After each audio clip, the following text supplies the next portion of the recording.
За сайн байцгаана уу. Миний Улаанбаатар нэвтрүүлгийн анхны дугаар орж байна. Манай нэвтрүүлгийн эхний дугаараар нийслэлийн 1-р орлогч Даваа Далаа оролцож байна.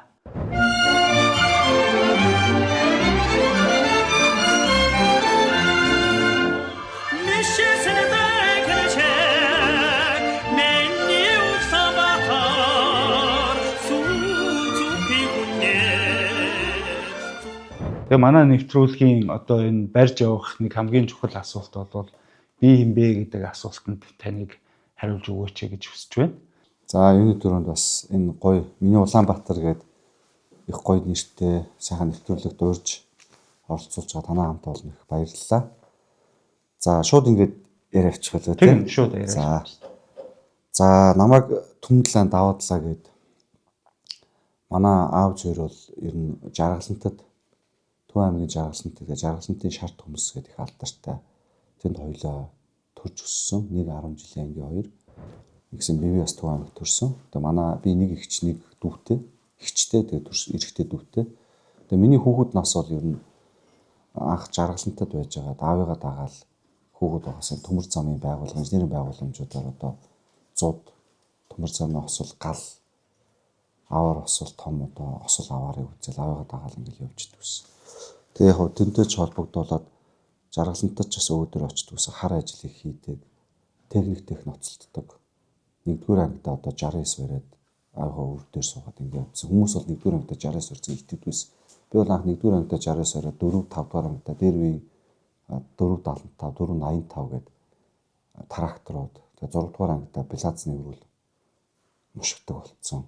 Тэгээ тэр үед чинь хөдөө очихороо өвөнд очихороо одоо өвлийн бэлтгэл ажил гэдэг өвлийн түлш гэдэг хоёр чиргүүлмүүдийг ганцаар 3 өдөр хагалцдаг модондоо явдаг ийм л одоо Төв аймгийн Жаргалантынхны одоо газар тариалан гэдэг ийм ажил хийж өссөн техниктэй ноцолдож өссөн. Тэгээд 10 жилийн бол 73 дугаар сургуулийг хотод төмөр зам сургуулийг төгсөө. Тэгээд төмөр замын сургуулиар тэтгэлэг аваад яг аавынхаа мэргэжлэр одоо хамгийн анхны бакалавра зүтгүүрийн одоо инженерээр одоо Оросын холбооны улсын Санкт-Петербург хотод төгссөн. Тэгээ анх Оросын холбоонд төгсч ирээд Улаанбаатар төмөр зам туслах машинчаар ажлын гаргаа эхлүүлсэн. За би Улаанбаатар төмөр замд бол засварчин туслах машинч, инженер, ботод одоо хүлээ авахч, зүтгүүрийн диспетчер гэх мэт ажлуудыг хийж агаад одоо 5 жил ажиллаад Австрали улсын тэтгэлгээр бас төмөр замын салбараас анх удаа англи хэлийг одоо сурч тэтгэлэг аваад тэгээ Австрали улсад инженерийн чиглэл болон менежментээр магистраа 2 жил хамгаалж бол ирсэн. Тэгээд төгсөж Австралиас төгсөж ирээд одоо Монголын томоохон уул уурхай дэд үтсийн төслүүдээр 6-7 том компанид хамжиж ажилласан да. Тэгэхээр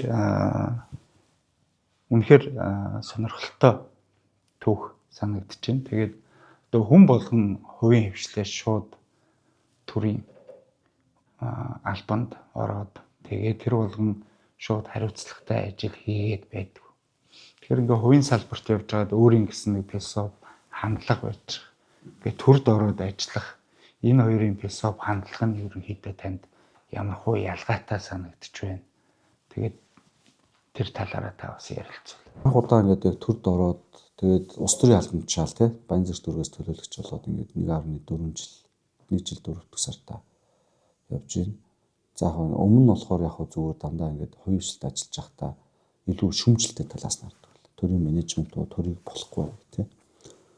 Одоо ингээд өөрөө орж ирээд 1 жил 4 сар ажиллаж байхад мэдээж шүмжлэлтэй юм байна. Дотроо сайцад засварлаж бол маш их байна. Бид бол тэнд ажиллах хэрэгтэй. Гэхдээ илүү ойлгодог болоод байна. Хүн чинь өөрөө нөгөө дунд нь орж иж бусдынхаа зовлон ойлгодог. Гэхдээ яг зүгээр бид нар өөрснөөс ингээд нэг юм манай өмнө улс төр дээр манлайлжсан манлайлагч нараас зарим зүйл дээр ингээд зориггүй байсан юм уу та гэж хардаг. Тэгээд дотоодын улс төр нийгмийн асуудлууд бол байгаа. Гэхдээ ер нь улс төрийн юм том нийгмийн өөрчлөлт менежмент гэдэг бол бас яг ажлын төлөө гэсэн хүний зоригтой хүнсээс гадна шийдвэр. Хувийн хвшилт бол ер нь бизнес ашиг олох менежментийн зүг бол тодорхой хэмжээний дундчдын удирдлагууд бол зоригтой шийдвэр гаргахад явдаг. Одоо хоёулаа ярилцаж сууж хагаад за маргааш нэг ширээ сандлын авах хэрэгтэй байна бол хоёулаа шууд маргааш яриад хэрэгтэй гэвэл хэрэгтэй л авчин. Ажил маш урттай байдаг. Зах зээлийн шаардлагаас. Гэх төрийн алба чинь өөрөө манай энэ хууль эрх зүйгээс шалтгаалаад систем маш хоцрогдчиход. Хоёулаа ярьж байгаад маргааш ширээ хэрэгтэйг энд авъя бол боломжгүй 1 жил үл. Яг бол нөгөө төсөн мөнгө чинь жилд нэг удаа батлагддаг. Батлагдаад зураг төсөлтөд ижиж худалдаа авалтаа аваад зарлагдчих хэвээр гэдэг энэ хуулиндаа баригдаад идэг. Тэгэхээр яг одоо ингээд төрийн системд араад үзэж хахад төрийн байгууллагуудаар олон жил ажилласан хүмүүс эндээ тасцсан. Яг үнэхээр тасцсан. Энэ ийм байх хэвээр гэж. За би ингээд хувийн хвшлтээр ажиллаж байгаад хурдтай шийдвэр гаргаад зөв зүйлийн төлөө ингээд өөрчлөлт маневр хийх боломжтой. Ингээд ажлын хувьд одоо бид нэгэнд Монгол улс бол одоо хөгжиж буй орн 3.6 сая хүн амтай хөгжих хэрэгтэй. Тэгээ энэ нэр бол бид нэр цаг үеэ дагсан хурдан маневр хийчих шаардлагатай. Тэгээс бидний ийм том улсууд чинь ингээд Япон шиг Их Британи шиг олон жил явсан системтэй 1 жил төлөвлөлөө жил дотор юу ч өөрчлөхгүй гэдэг бол одоо маш одоо энгийнээр муухайгаар хэлбэл тэнэглэл гэж байна. 2026 оныг бол нийслэл хот маань бизнесийг дэмжих жил гэж зарлалчлаа. За нэгдүгээрт нь энэ байна. Тэгээ ерөнхийдөө нийслэлийн бодлого маань хаашаа явж байгаа. Энэ хувийн хвшлийг дэмжинэ гэхдээ одоо яаж дэмжих юм? Энэ талаар та бас. Нийслэл Улаанбаатар хотоос 2026 оныг бизнес эрхлэлтийг дэмжих жил болгож бид зарлаад байгаа. За 2026 оныг бол бизнес эрхлэлтийг дэмжих жил болгон зарласан цэцэг дараа. За 2025 оноос биднээс сурамж юу байсан бэ гэвэл одоо ингээд улсын орны хэмжээнд биднээс хийж байгаа зүйл макро тэмцэгт бол шууд нөлөөлж байгаа. Сэдвийн одоо 500 сая долларын бонд гэдээ орж ирээд тодорхой хэмжээнд доллар төгрөгөөр одоо системийн банкудад хадгалуулснараа инфляцид нөлөөлөх тийм Монгол улсын тэмцэх 500 сая долларч шууд нөлөөлөл. Тэгээ биднээс хийж байгаа энэ 16 мега цэцлэг эсвэл тодорхойсон бол зөв хувийн ишлүүд хийх эсвүүдтэйгээр нэлэх юм бол энэ багалж 10 тэрбум доллар гараад явах юм. Төслөд. Хувийн ишлүүдийн хийх төр гэж оруулах юм бол. Тэгэхээр эн чинь өөрөө өнөөдөр Монгол улсын эдийн засгт маш том нөлөөлөл оруулсан. Тэгэхээр бид энэ нөлөөлж байгаа төслүүдийг айгүй зөв шаттай дотоодын нөөцүүд, барилгын компани, авто замын компани, ажил хүснээ зөв жигд ашиглах. Нэгдүгээрт ял ашиглах гэдэг нь болохоор аль бол дотоодын хүчээр хийгээд нэг компани яг ажиллаа гэдэг дуусангууд дараах нь ажил нь байх буюу яг нэг тэр хүн хүч баг бүрдсэн компани ажиллах дараах дээр ажиллах. Дээрээс нь аль болох энэ мөнгийг гаднаас оруулж ирээд Монгол компаниудад шингээх, Монголын өсөндөр шингээх. Ингэснээрээ бид нэр дотоодод аж үйлдвэрлэл хөгжих, дотоодод нэмэн өртөх шингээх Монгол хүн ажилтнаа суурь болж байгаа. Өмнө нь бол одоо та яг би бол яг бахархалтай л.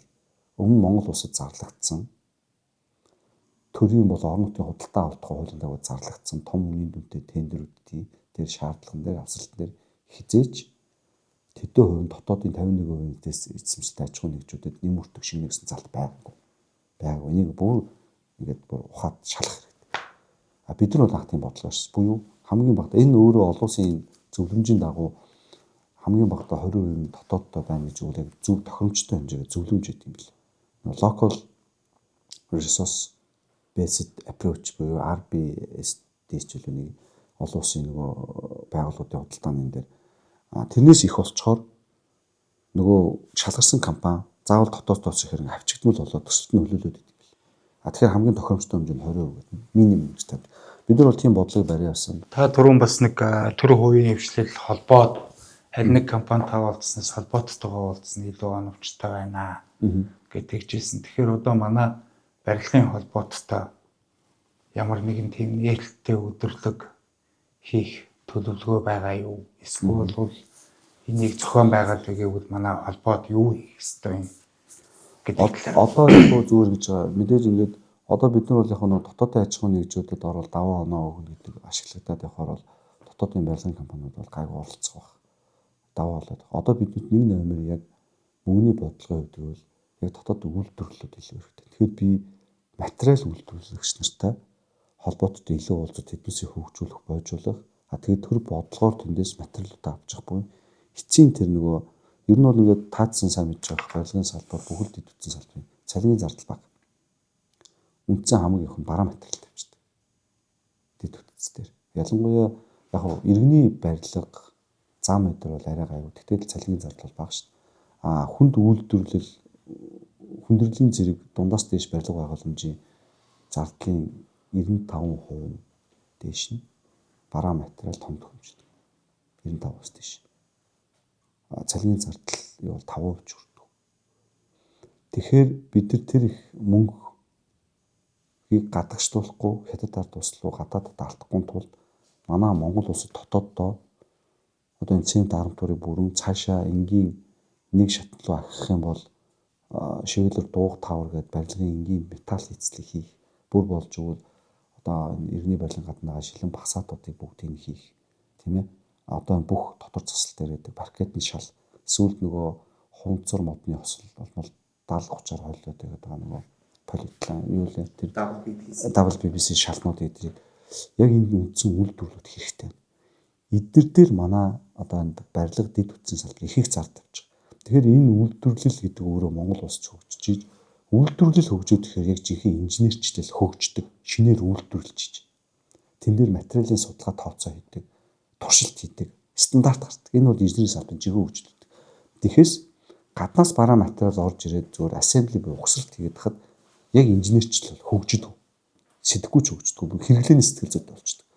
Тэгэхээр бид нар одоо зүгээр яг зүгээр миний өөрийн салбарт олон жил ажиллаж байгааг бодоход одоо манай дахиад арматурын үйлдвэрүүдэд дэмжих хэрэгтэй байна. Цементээ бүр гаднаас авахгүй бодлоор аав. Тэгэхээр бид нар ядаж л цементээ авахгүй нөгөө хэд модсон доктортой гэрээ хийгээд үнэтсэн барьж ингэж хямдруулаад тэгээ бид цемент арматур зөдгөө түүний араас металл энгийн хийцлэл гадна басаад шилэн басаад зөдгөө доторх паркетны шал зөдгөө болмоор байна. Ерөнхийдөө бол Монголын барилгын салбарын өөрийнх нь нөгөө үржүүлэгч коэффициент гэж байдаг. Орос нь 1 төгрөг, барилгын салбараар ороо гарахаараа хэдэн төгрөг болд юм бэ? Хамгийн дээдэлтэй 3 төгрөг болдог. Тэгэхээр энэ салбар бол бас хамгийн их ажиллах хүчнийг шингээдэг. Оргил үедээ 200 мянга. Одоо бол багасаад 100 арай хүрэхгүй байгаад тах шиг байна. Ажиллах хүчинтэй. Энэ бол одоо яг л нөгөө мөнгийг цус шиг эргүүлдэг. Эдийн засгтаа үржүүлэгч хүчин зүйл нь бол хамгийн өндөрөө. Тийм болохоор яг нэг талаар ихэнх мөнгө Монгол бол үйлдвэрлэгч улс биш учраас ихэнх нь гадагшаа гардаг. Та үйлдвэрлэлийг дэмжиж байгаад бол үнэхээр их талархаж байна. Тийм болохоор бас энэ Монголынхоо барилгын компаниудтай буюу барилгын салбарын төрийн бус байгууллагуудтай хамтарч ажиллаач. Тэгээд бас энэ нөгөө нээлттэй өдөрлөг гэдэг юм хийгээч. Яагаад гэвэл яг ажил хийдэг хүмүүсийн чинь ойролцоогоор 11 ч гэдэг юм уу. Яг хувийн хвшлийг ингээд тоолох юм бол бас илүү коэффициенттайгаар орж байгаа учраас та энэ салбарыг бас ягаарай анхаарч үзээрэй гэж хүсмээр байна. Тэгээ одоо бид бүхний хамгийн сайн мэдэх одоо энэ сэлб дэд төв буюу сэлб 20 минутын хотын бүтээн байгуулалтын талаар ярив.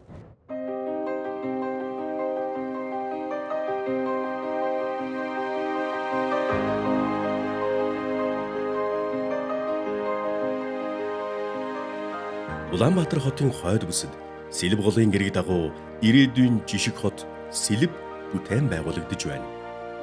Энэхүү төсөл нь амьдрах, суралцах, ажиллах, амрах бүх нөхцөлийг нэг орон зайд ойртуулж, өдөр тутмын хэрэгцээг 20 минутын дотор хангах хот төлөвлөлтийн шийдэл юм. За сэлб хот маань өөрөө 158 га дээр ер нь бол яг зүгээр одоо ингээд тооцоо 3-4 дугаар хороолыг яг 2 нугуулсан хэмжээний бүтээн байгуулалтыг бид нар 2.5 жил 3 жил хийх болчихдог. Тэнгүүд яг зөвхөн иргэдийн харж байгаа шиг гаднах барилгыг харуул энэ өрөөсөл.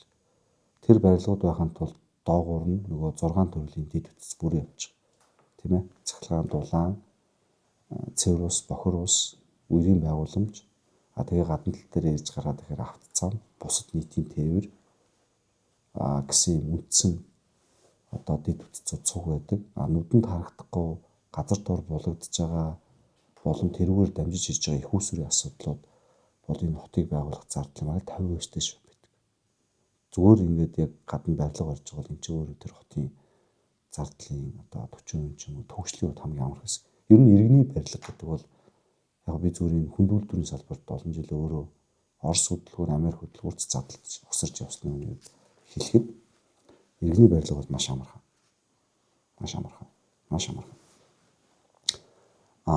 Тийм учраас яг нүдэнд харагдж байгаа тэр барилгууд бол хамгийн амархан бага зардалтай байсан. Түүний ард тэр усаар хангаж байгаа цахилгаанаар хангаж байгаа. Тэр ус цахилгааныг дамжуулж байгаа. Бохир усыг татж байгаа. Өрийн байгууламжийг хуримтлуулж байгаа. Болон автозам дээрээс нь одоо сэлбэр бол Таранбай гэх эдгээр одоо их усрууд дамжуулах байгууламжууд, тохируулгын одоо байгууламжууд бол яг инженерийн төвшөлтэй, зардал өндөр мөнгөтэй, маш өндөр мөнгөтэй. Одоо нэг 30 мегаваттын хос трансформатор зис оромгтой байлаа гэхэд л миний зүгээр баримжаа одоо байгаар бол 6-7 тэрбум мөрөө зүг дангарна шүү дээ, тийм ээ. Тэр Сэлбийн хотын хувьд болохоор бид нар чинь ер нь бол анх нэг 47 багц дээр инженерийн багц нэг 18 багц тийм.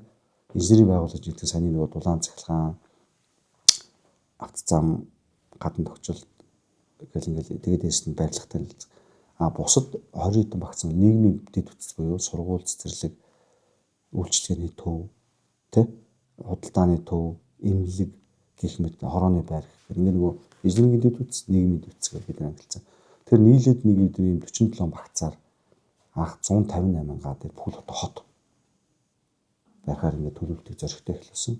2206 нэгс талбар буюу машаатай айл байгууллагууд бол давхцсан. Газар чөлөөлтийг бол одоо 97%-тай 2105 дууссан. Одоо Сэлбийн үлдсэн ажлууд дээр хувийн хөвшлүүд болон түүний холбоод нь ямар хөө байдлаар оролцох вэ?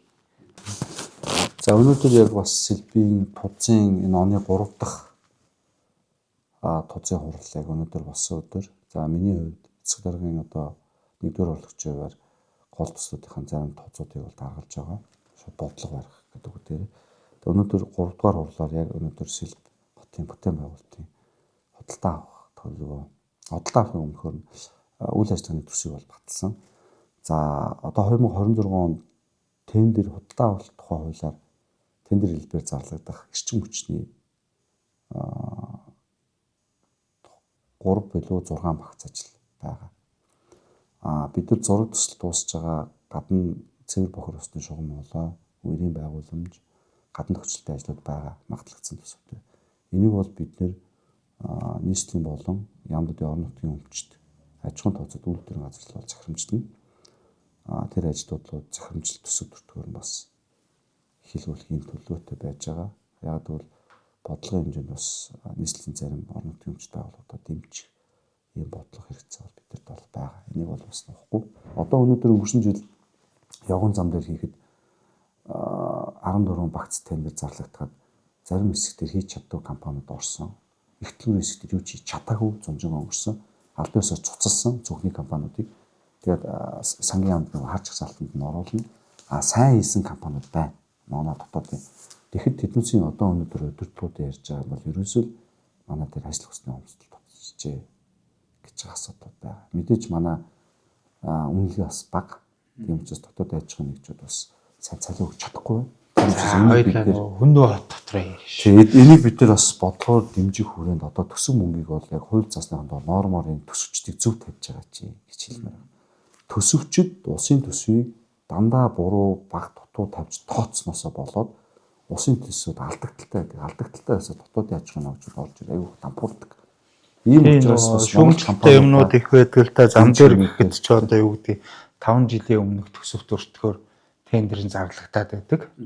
Нэг зам одоо 10 удаа зарлагдсан энд нэг хин ч орж ирдэггүй гэдэг та хэд маань гайхаад байдаг. Гэтэл яг төсөвт өртгөх нь бол 10 жилийн өмнөх ч юм уу 5 жилийн өмнөх байгаад байдаг. Тэгэхээр одоо юу гэдэг таны түрүүний ярьжсэн хурдны асуудал байгаа.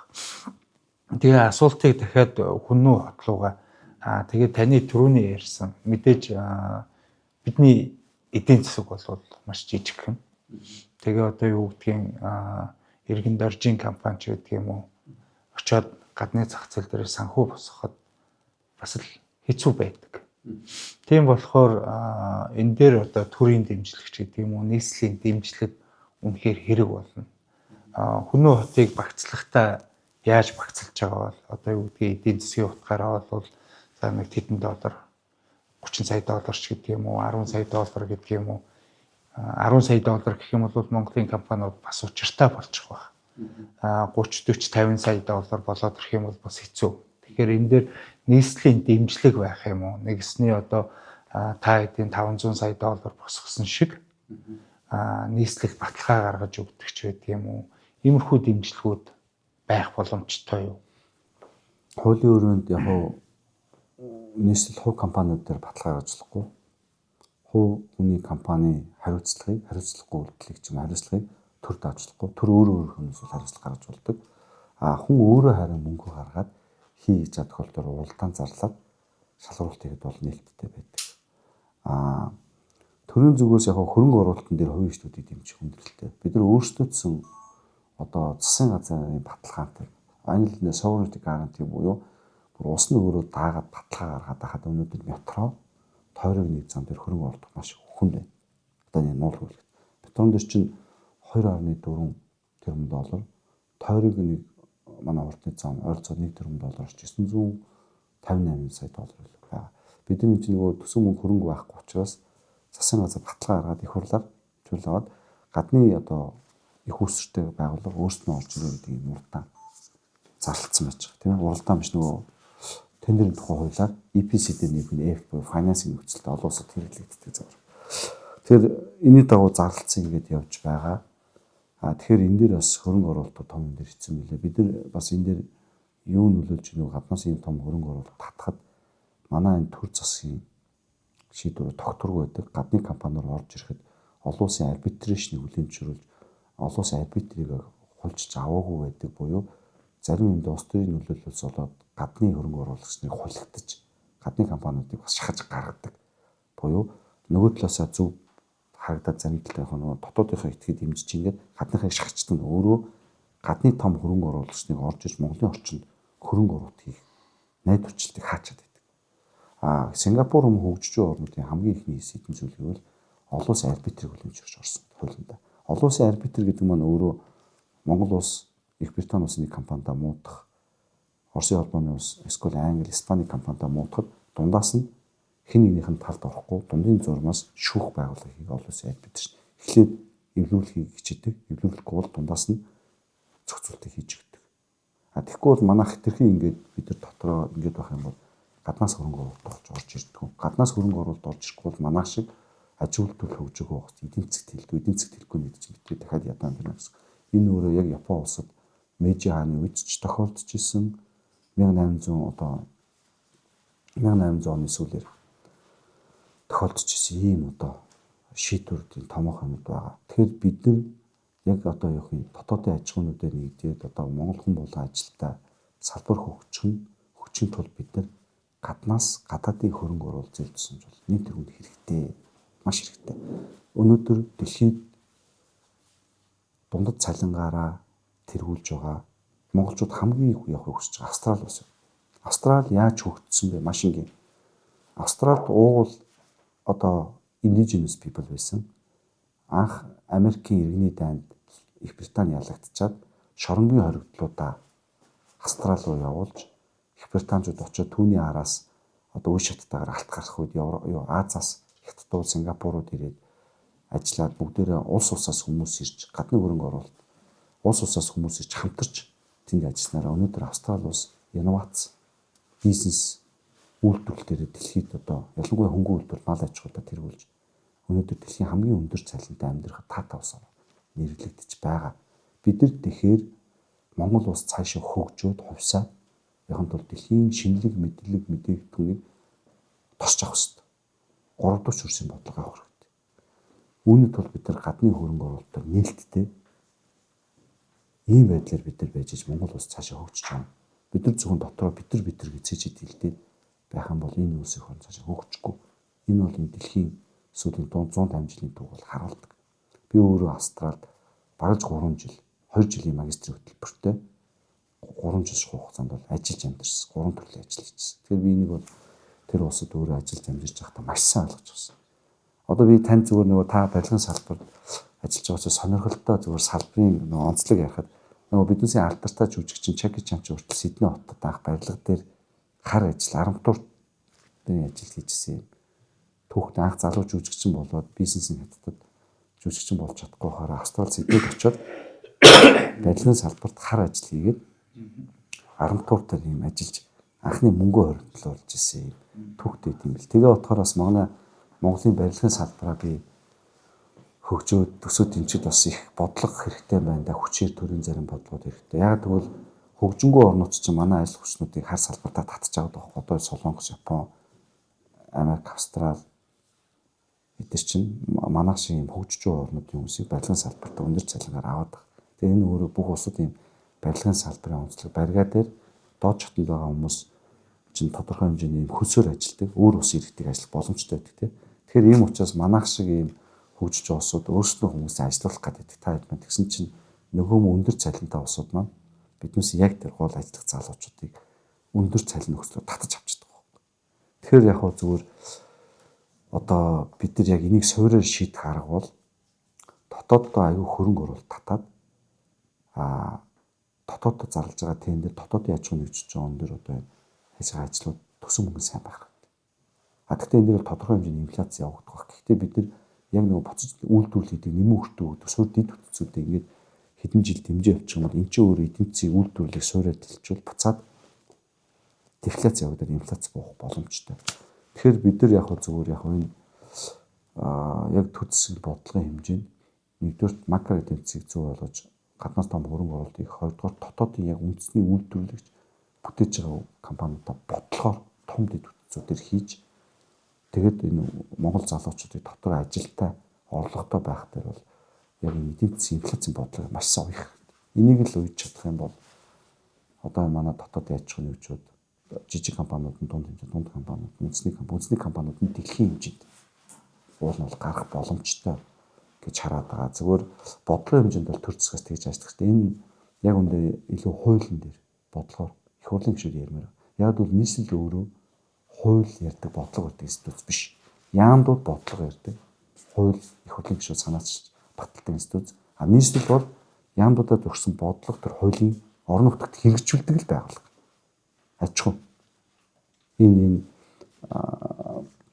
алтан твшийн хөндөй гэдэг нэг 440 мянган километр квадрат Улаанбаатарын сүүлийн хэлээр энэ дээр байгаа энэ хүмүүсийг л орон нутгийн хэмжээнд л бүх төрлийн яамнаас гарсан бодлогын хэмжээнд л хэрэгжүүлж хангах зорилттой орон нутгийн байгууллага шүү дээ. Ер нь бол. Тэгэхээр бид нар яг бодлого гаргаж байгаа энэ хүмүүсээс бол тийм бодлогын дэмжлэг хэрэгтэй. Энийг хөгжлийг хурцсаад инфляц багтаа хийх юм бол Улаанбаатар хотоос ирээн хойшоо улаан уд бомтын чиглэл биднэрт автозам төмөр замууд хит хитэн давхраараа хэрэгтэй. Ингэж гаднаас эхлээд хөрөнгө оруулалт дэд бүтцүүдийг авчирчиж Монгол улстай үйлдвэрлэлийг үүсгэсэн. Ингэж л одоо хувь бодож явдаг. Хатуураад баха ярьчлаа. Тэгэхээр нөгөө хоёр асуулт асуусан чинь нэгэн дээр нь хариулт авсангүй. Хүннөө хот маань яг одоо ойролцоох юм бол хэдэн доллараар багцлагдчихж байгаа. Ажлууд Хүннөө хот гэсэн үг. Хүннөө хот 31 мянган га дээр эрхцэн байдлын хуулиар явж байгаа. Хурал өнгөрсөн жил байгуулагдаад явсан сая оны өмнө анх удаа хотынхоо хууль заасан байгаа 9 хорооллын бүсийг тогтоосон. Одоо төрийн үйлчлийн түвшлийн хууль анхны 2 транзит зочид буудлыг төрийн үйлчлийн түвшлийн тухай хуулиар хувийн үйлчлэгээр мөнгөний гарах байдлаар хийлүүлэхэд суурь судалгаа хийгдэж байгаа. Суурь дэд бүтцүүдийн ажлууд бол 70% тавьж байгаа. Бусад төлөвлөлтүүдээр ерөнхий төлөвлөлт хийгдсэн боловч яг энэ хуулиар ингэж зарлана гэсэн ажлууд бол тодорхойгүй байна. Энэ одоо 2026 оны 4-5 дугаар сараас анхны орон сууцжуулах бүсийн багцууд тодорхой болгож төрийн үйлчлийн түвшлийн тухай хууль эсвэл бол хот суурин газрыг дахин хөгжүүлэх тухай хуулийн 9-р бүлэг шиг санагдаж байна. Сонгон шалгуулалт зарлах гэх. Тэгэхээр энэ дээр бол төсөв мөнгөний боломж бидэрт байхгүй байж байгаа. Тэгэхээр яг энэ нарийн үн дүнгууд хараагүй 31 мянган га дээр бол бид нар 9 хороол хийгээд бол төлөвлөлтүүд хийсэн. За энэ хороол дээр бол хөнгөн үйлдвэрлэлийн хороол, орон сууцруулах хороол, хотын төвийн хороол бол эдгээр бүсчлээ заацсан. Ерөнхий бол төлөвлөлтүүд хийсэн байгаа. 8 ийм бүстэй байна. Эдийн засгийн бүс нь одоо 1000 га, олон нийтийн бүс нь 700 га тий. Оюутны хотын судалгаа шинжилгээний бүс нь 506 га гэх мэт ингээд бүсийн төлөвлөлтүүдийг дөнгөж оны өмнө анх удаа хаягчлалтын хувьд бол ингээд баталгаажууллаа. За ерөнхий юм концептын төлөвлөлт бол байгаа. За одоо энэ дотроо дэд бүтцийн ажилтгаа уялдуулаад алийг нь эхлээд зарлах вэ гэдэг судалгаанууд бол одоо Хүннөө хотын хөгжлийн корпорац дээр хийгдэж байгаа. За энэ тодорхой болохоор корпорацийн тузаар яригадаад Хүннөө хотын одоо хурлын байгууллагад ороо шийдэгдсэн араас бол нээлттэй сонгон шалгуултууд бол зарлагдаад явах гэж чинь за Хүнэн хотын нисэх буудлын уртлын хэсэг дээр бол төмөр зам бүтээн байгуулалт явагдаж байгаа. Зам төр хөгжлийн яам хариуцаад хийж байгаа. Яг энэ хэсэг дээр логистикийн төв төрийн үеийн түвшлэлээр хийх гээд явж байгаа. Энийг бол засгийн газрын шийдвэрээр зам төрийн яам бол хариуцаад явж байгаа. За тэн дээр манай Монголын одоо тээвэр логистик холбооныхон зарим санал өгөөд бол явж байгаа гэж ойлгож байна. За түрүү нөгөө маш сайхан төсөл сэлб дээр ажиллаж байгаа инженеруудын цалингийн тухай ярих гэж байхад нь зогсоосон. За цалингийн тухайд та эхлээд одоо юу гэдгийг Улаанбаатар хотод ямар ч хэлсэн 3 ширхэг хийх үйл ажиллагаа явуулаад ах шүү. Барилгатай холбоотой. Улаанбаатар орон сууцлалтын корпорац, нийслэлийн орон сууцны корпорац, сэлб 20 минут хот гэдэг. Энэ гурав дээр ажиллаж байгаа залуучууд дундад цалин ямар вэ? За яг бүх ажилчдын дундад цалинг нь бол яг нарийн мэдгүй байна. Миний ойлгож байгаагаар хамгийн өндөр цалин одоо ахлах менежер газрын дагаануудын нь бол 5 сая байна гэж харж байгаа. 5 болоо 6 сая. Гүйцэх захирлуудын нь бол 3.9 сая байна лээ. Энэ нөгөө өнгөрсөн жил засаг дарга захирамж гаргаж бүх өдөртгүүдийн цалин засаг даргын цалингаас хэтрүүлэхгүй байх хэмжээний. Энд чинь бас ингээд дотроо одоо юу гэх юм одоо цалингууд нь өндөр байна гэдэг ус төрчилж явагдаад ингээд идэг. За яг миний зүгээр хувь хүний бодлоор бид нар өнөөдөр авилал хийх хавал тэ гэж маш их ярьдаг төрийн албаа гэждэг. Би ч өөрөө хойд жилийн өмнө шүмжилдэг байсан. Гэхдээ яг авилал хийх хавлыг чи яг байхгүй бол үндсэн суурь нь бол тохирсон хүндээ тохирсон ачаалтанд харсан цалин авчдаг. Өнөөдөр дэлхийн нийтээрээ сайн ажил хийж байгаа, үр дүн гаргаж байгаа, том төсөл удирдах байгаа, хүндрэлтэй ажил хийж байгаа нарийн мэргэжлийн хүмүүст яг тэр цалин хэмжээ нь өгдөг. Өнөөдөр дурын Монгол англи хэлтэй залуу Солонгос байна уу, Сингапур байна уу, Малайз байна уу очиод ажилладаг болсон. Тэр хүн очиод ажиллах юм бол хамгийн багадаа одоо англи хэлтэй ингээд инженерийн шатнд баг дадлгацаас нь эхлээд ажиллахад бол $2500-аас дээш л $3000, $5000. Зарим гадаадад ажилладаг тэгээ байр хоолны мөнгө өгч. Тэгэхэд өнөөдөр Монголд яг тэр хэмжээний залуучууд манай нийслэлийн бусад байгууллагуудад 2.5 сая л цалинтай. Явна гэлээ. Тэгээд тэр хүн одоо жишээлбэл гадаад дотоодод төгслөө, өндөр мэргэжил эсвэл салбартаа 15 жил ажиллаа, мэргэжлийн инженер, зөвлөх инженер боллоо. Тэгээ өнөөдөр нийслэл дээр менежмент дээр ирээд 2.5 сая ажилладаг маш их төлөвтэй. Тэр та одоо мэдчихэж байгаа шүү дээ, хувийн компани тий. Би одоо нэг 10 жилийн өмнө Номин констракшн чинь сайн төслийн менежерүүдэд дандаа байр өгдөг 5 жилийн гэрээтэй. Цалин нь одоо тэр үед л одоо 10 жилийн өмнө сонсч байгаа л 5-6 сая. Сайн төслийн менежерүүд нь талбай инженерүүд дээр бол бас тийм хэмжээний цалин. Тэгээд 5 жилд нэг байр өгөөл. Тэгээд дараагийн 5 жил болвол байр авал гол инженер, талбай инженер гол одоо нэг төсөл дээр ажиллаж байгаа гол одоо 10 залбирчдаа дандаа л байрны урамшуулал сайн цалин гарч барьдаг шүү дээ. Номин констракшн ил одоо танд хүн ажиллаж байгаа. Тэгэд өнөөдөр Монголын байрлагын хувийн сайн салбарт бол тодорхой хэмжээний өндөр цалин өгч байх гэж би бодож байна. Одоо би одоо эргээд танд асуулт тавья л да. Одоо энэ хугацаанд бүгдээр би ярьлаа. Одоо ингээд би бол танд ингээд төрийн албан хаагчны одоо цалингийн баримжаа өгчлээ тий.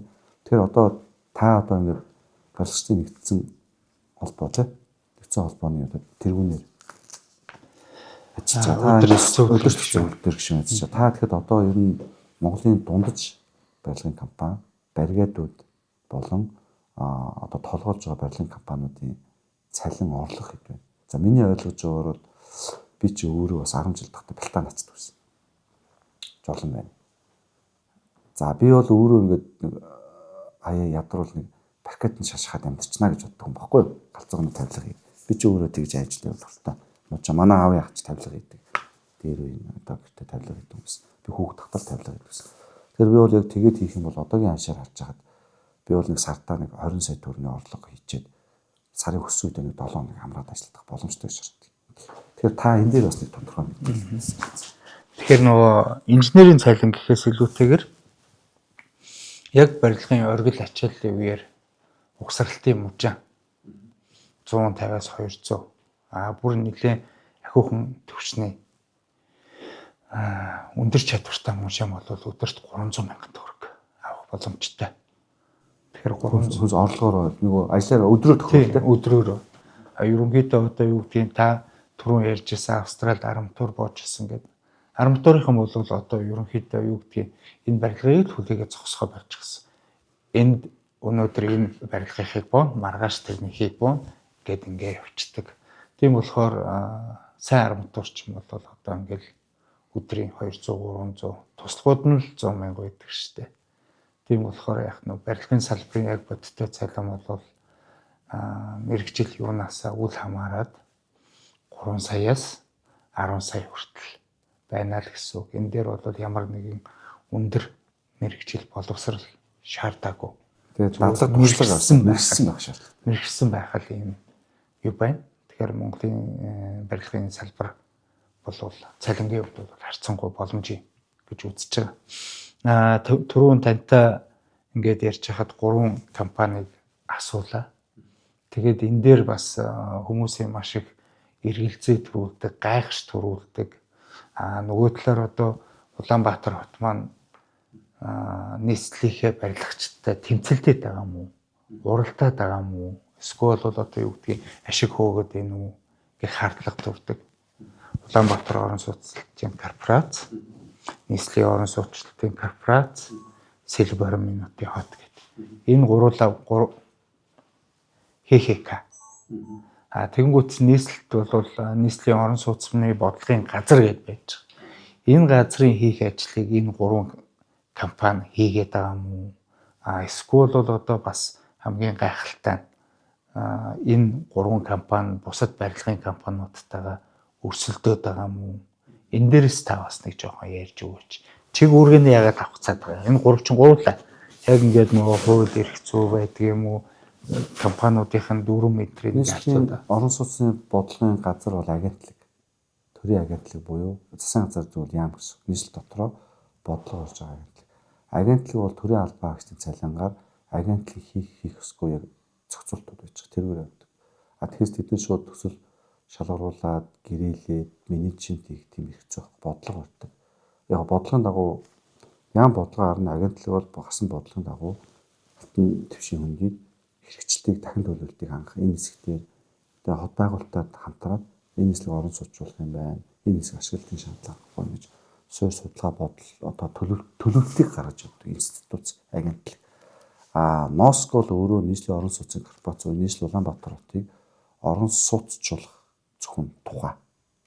Тэр менежментийг хийгээ шалгуултуудыг хийж явах зорилттой. Яг түрүү хоёлын ядсан баг жинхэнэ ерөнхийлөгчийн хувьд ч гэсэн одоо Туркийн хувьд ч гэсэн дэлхийн бүх хөгжиж байгаа орнуудад орон сууцны корпорац, хөгжлийн корпорац байдаг юм бэл. Тэгж төрийн зарим өрүүдийг компаниар дамжуулан хийснээр хурдтай маневрт хийдэг. Хөгжиж байгаа орнуудад хамгийн эхлээд дандаа хувийн хвшлүүд түүчилж юм үйлдвэрлэлийг эхлүүлж чаддаг юм бэл. Эхлээд дандаа төр хийдэг юм бэл. Төр хийгээд тэрийг анхны жишгийг гаргаж боожуулаад араас нь хувийн хвшил орчдөг. Буюу хамгийн анхны Улаанбаатар хотын станц, гурилын үйлдвэр, хамгийн анхны Улаанбаатар хотын орон сууцыг дандаа улс орсон гэсэн. Японд ч тийм, Солонгос ч тийм, Америкт.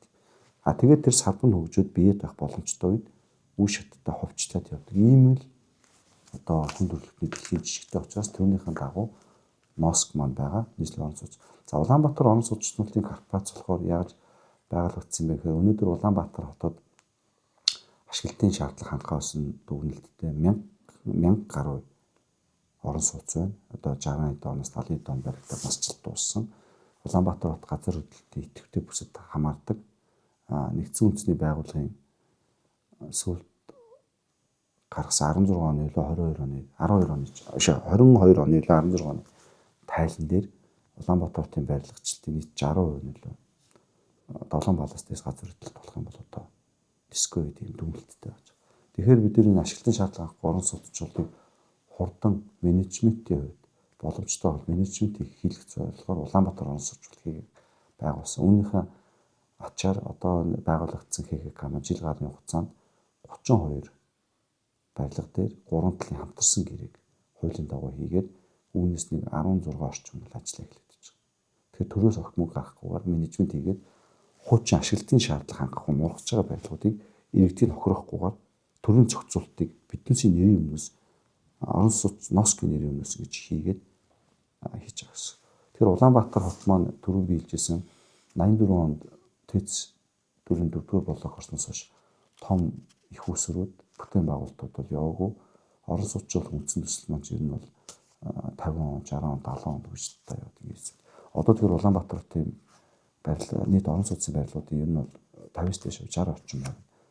Одоо насжилт хэтэрчээд одоо нэг юм бүгдийн шинжлэх юм үе цаг биднээс үедээ тохиолдод. Тэгэхээр энэ чинь масс байрлалууд дээр том менежмент хууль эрх зүйн зохицуулт хийх хэрэгтэй. Эний менежментийн үрийг Улаанбаатар орон сууцчлалд хариуцж байгаа байрлалууд дээр гэр ороолын дахин төлөвлөлт болон зарим төрийн одоо зорилтоор нөгөө иргэдийг түрээсний байлгах одоо газартаа давтж байгаа иргэдийг хуулийн дагуу байршуулах гэдэг дээр бол носк менежмент хийгээд ингээ явж байгаа. Тэгэхээр энэ хоёрыг бол яг энэ салбарт гэж байснараа иргэддээ л их олон төрлийн үйлчлэгийг зөв хэрэгжилж түжилж байгаа гэж харагдаж байгаа. За бид нар ингээд хувийн хвшил ингээд салбарын хөгжил ингээд ярьдаг.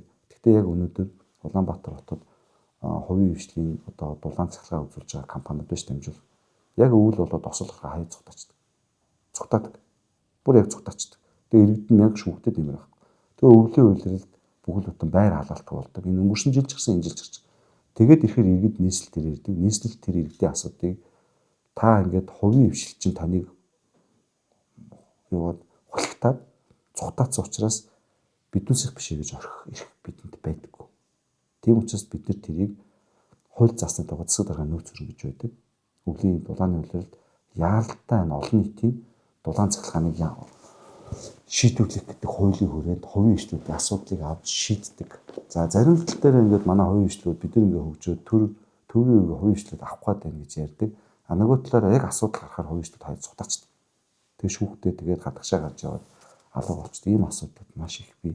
Яг энэ дээр иргэд сүүлдээ уйлаад бид нар дээр ирдэг. 7 хоног болго ирдэг. Тэгэхээр бид нар энэ нийслэл Улаанбаатар хотын хариуцлага хүлээж байгаа хүмүүст яг олон нийтийн байрны дулаан цахилгааныг өвөл лифт дэвтэрчдэг хаях хэрэг бидэнд байдаггүй. Тэгэхээр энийг бид нар аваад манай ус суугч уснаг аваад шийддэг. Ийм учраас одоо бид нар бас энэ дулаан цахилгаан түгэж байгаа орон сууцны конторууд дээр энэ асуудлыг цэцэцэх болох очдог. Тэгээ нөгөө зэвтээ бас гардаг гэдэг. Тэгээ иргэд сүултээ энэ төр засаг менежмент хийхгүй нэж ярьдаг. Нөгөө хувийн хвшил би чадна гэдээ авдаг. Ер нь ингээд яаж яхад сайнууд нь ч байна, цаарууд нь ч байна. Тэгэхээр бид нар энэ мэдээллийг бас хоёр талаас нь тэнцвэртэй хөрж өгч явах хэрэгтэй байдаг. Би яг нэг бодож жишээ татгаа сая дахин төлөвлөлтийн байран дээр 45 айлын 41 нь бид нар байраа солиулъя гэд гэрээ хийгээд сайхан амьдрмаар байна. Байр нь муухай болчлоо гэд барилга бариулах гэж зөвшөөрсөн чинь нэг иргэн үгүйгээд 3 нь хилцээр хийж хахад нэг иргэн л одоо хүний иргэн оронд очиж гомдол ярахад ус төрчөөд нэгэн иргэний асуудлаас болоод 44 хүний байрны асуудал хүндрээд ингээд муудалцажсэн тохиолдлыг 2 сар юм. Тэгэхээр бид нар төр засгаас орж байгаа олон нийт эрх ашиг. Хот гэдэг бол ардчил гэдэг бол хүн дураараа юу хүссэн хуваараа хийн гэдэг асуудал биш. Хот гэдэг бол стандарт.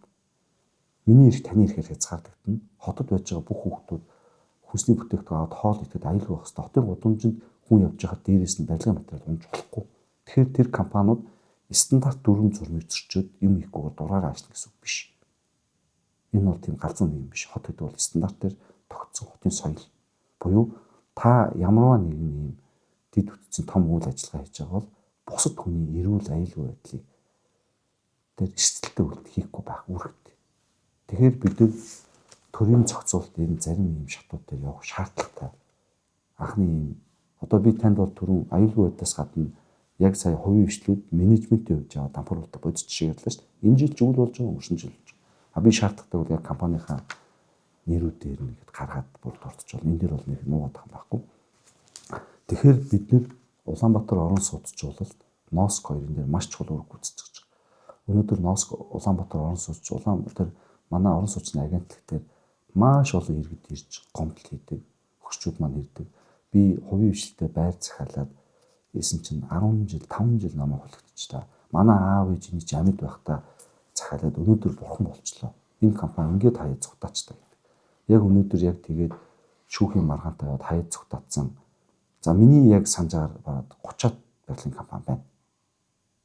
Барилгын компаниуд 30-аад Баян Зүрхтж байна, Сонгон Найрхантж байна, бүгд байгаа. Та бол энийг хаяа ингээд сонсч байсан, энэ сонсч байсан баг тий.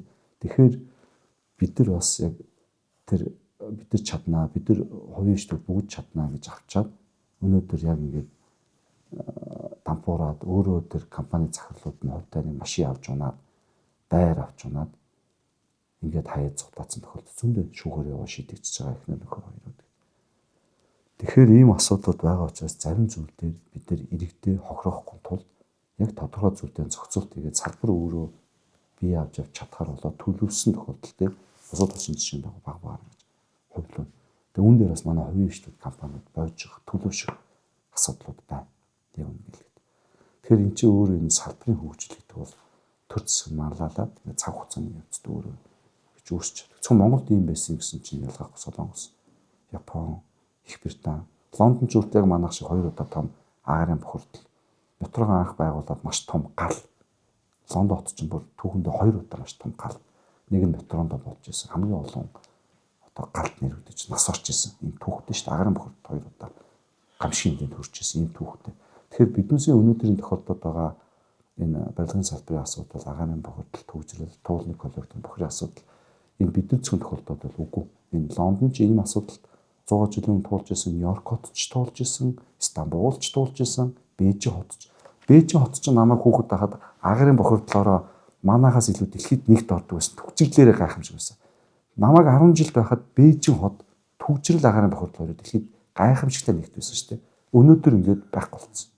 Тэгэхэд бид нар өнөөдөр Бээжингийн араас яг энэ асуудлыг л адилхан л энэ асуудал туулаад яг тэднээс жишгийн дагуу шийдэл авч байгаа асуудал байна.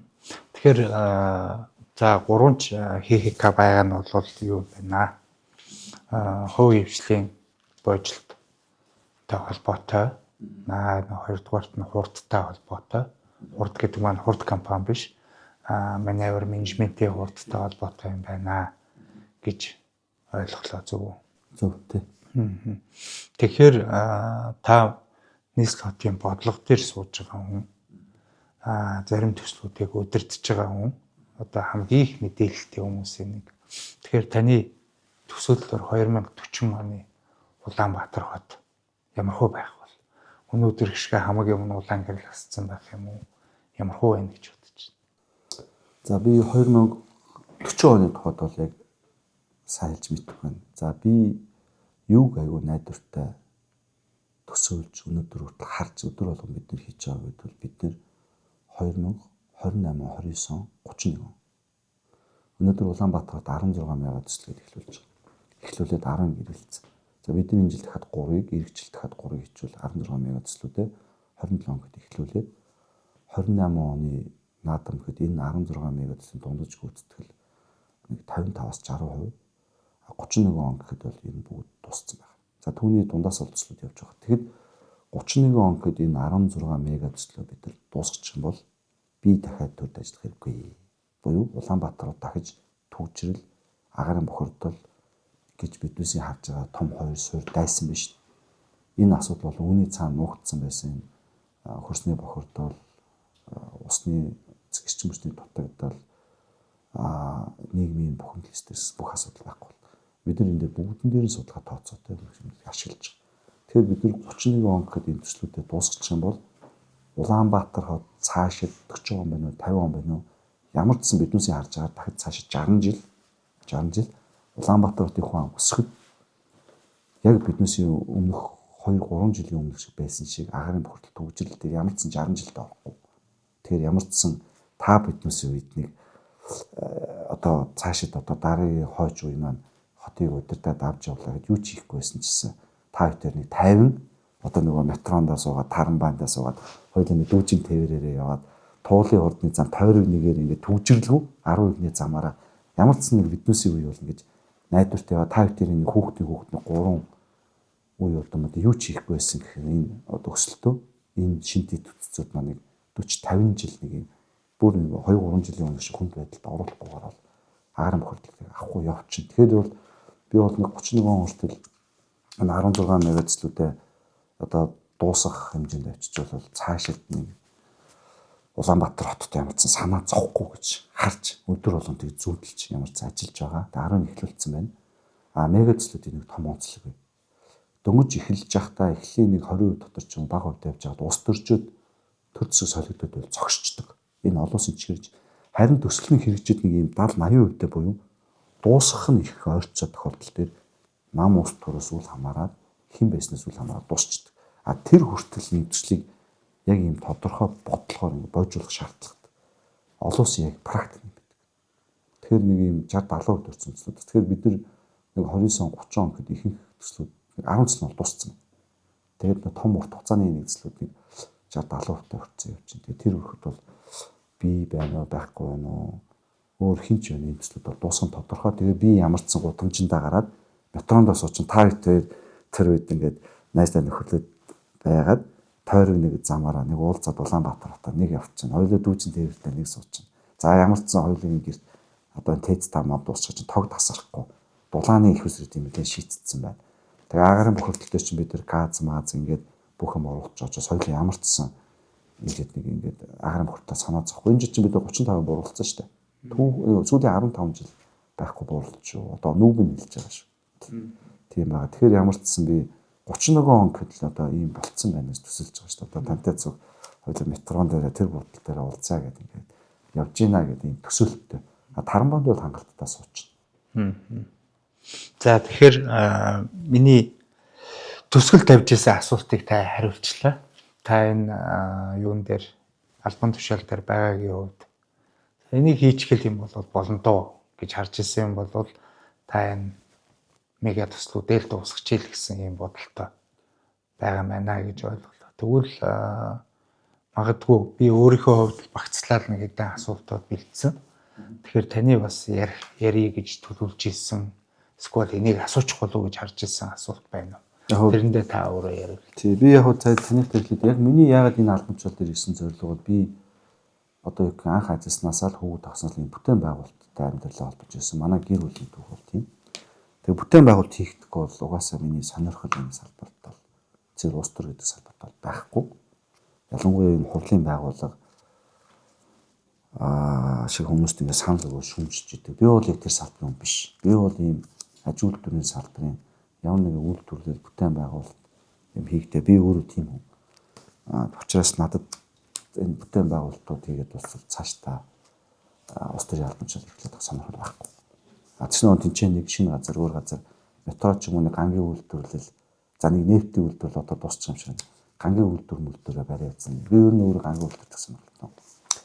Тийм сонирхолтой. Тэгэхээр яг би танд ингээд хэлчихэ. Дээрэс нь яг бас нэг зүгээр яг та нөгөө зүйл боломж олгосон учраас ер нь бол яг бид нар зүгээр том зургаараа харж хахад ер нь улсын хэмжээнд бид нар яг макро эдийн засгтай алдаад байна уу та гэж хараад байгаа. Би бол эдийн засгч биш. Гэхдээ Австрал тодорхой хэмжээний менежменттэй холбогдолтойгоор эдийн засаг бизнесийн багш нарын өдөр тундаар диплом ажиллаж үзчихсэн. Өөрөө жижигэн бизнес босгож үзчихсэн. Ийм хүн. Үүний хэмжээнд харахад одоо бид нар ч өөрөө үйлдвэрлэгч биш орон учраас эдийн засаг ойлгоогоос болоод бодлого одоо дээрээсээ л их буруу яваад байна. Үүнээсээ болоод бид нар суур эдийн засгад хэлж чадахгүй байгаад байна. Тэгэхээр бид нар өөрөө энэ нэрээ зөв бодлогоо барьж байгаа юм бол ялангуяа өөртөө байх зөв хэвэн гэдэг болох хэрэгтэй. Англиар дээр debt management буюу өрийн менежмент гэдэг бол хэвээ асуудал. Өнөөдөр дэлхий дээр mortgage буюу ипотекийн зээлийг компаниуд улс байтугай хувь хүмүүст бүгд авч байгаа. Тэгэхээр бид нар өөрөө улсын орноо хөгжүүлээд эдийн засгаа тэлээгүүл Монгол улс Улаанбаатар хотыг залуу гэрүүл гэж үзэх юм бол бид нар ипотек авах хэрэгтэй. Тэрийг магадгүй Америкаас, Солонгосоос, Европоос ипотек авах. Тэгээд бид нар бүтээн байгуулалтыг сайхан амьдраад тэгээд тэрийг урт хугацаанд төлнө. Урт хугацаанд төлөхөд эдийн засгт хэлчихээр тэр төлөлтийн асуудал болчихно. Олон жилийн ипотек аваа явж байгаа залуучууд 5-10 жилийн дараа ипотекийн төлөв бага болчих жоох. Цалингийн өсөлт, үнийн өсөлттэйгээ. Тэгэхээр бид нар зөвхөн энэ дээрээ л зөв бодлого өрчих юм бол Монгол улс маань цаашаа алдахгүй хөгжөөд явчихнаа. Биднээсээ 31 оноо ингээд зурглаад харсан. Би бол бүр тантай аль одоо метроны буудлын дээр уулзахаа өнөөдөр ингээд төсөөлөд харж байгаа учраас бол ингээд явчихнаа л гэж харж байна. Тэгэхээр би бол таныг бас азтай орлогч гэж хардаг. Нэгдүгээрт нь төрдөн чижилж чинь хувийн хөвшилд байсан туршлагачин халуухнаараа байна. Хоёрдугаарт нь бол та яг бүлдээцэр шиг удирдахчтай. Таны дарга бол ер нь олонний хил амнаас нэг хайгаад идэггүй, зорьсондоо хүрэх гэж зүтгээд ах шиг байдаг. Тийм болохоор танд амжилт хүсье. За баярлалаа. За баярлалаа танаа хамт.